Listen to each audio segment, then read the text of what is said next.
Apple Music is out, and it's just a download away for OS and iOS users. It offers live radio, curated stations, and tons of recommendations.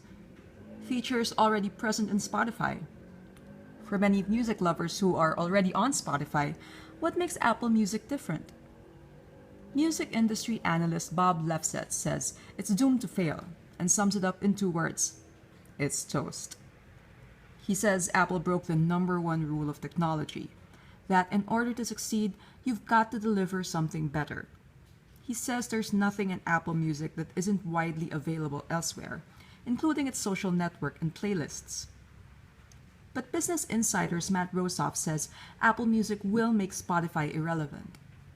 He adds, Spotify will have room to grow on Android, but on the iPhone, forget it. We think Apple Music's appeal will depend on the user. We're one of those who've been buying tracks on iTunes way before Spotify existed. And the integration with our purchases simplifies our music consumption, eliminating the need to jump from Spotify to iTunes. The hardest thing is migrating your playlist from Spotify to iTunes, and if you're a busy person, you may just opt to not leave Spotify. We like the human curated playlists, as well as the spot-on recommendations for bands and albums. There are exclusive artists, led by Taylor Swift, who pulled out her music from Spotify last year over artist compensation.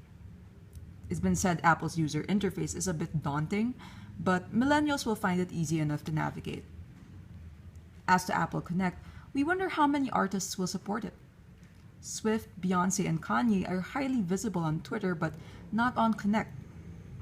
Many third world country consumers prefer to go premium for offline access, given the spotty internet.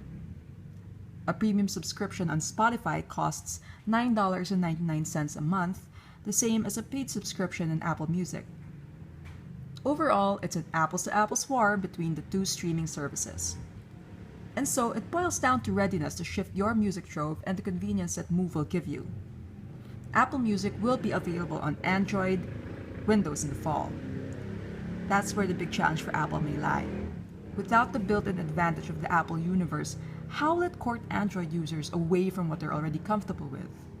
Spotify has 20 million paying subscribers and 75 million active users, a user base it took 7 years to build.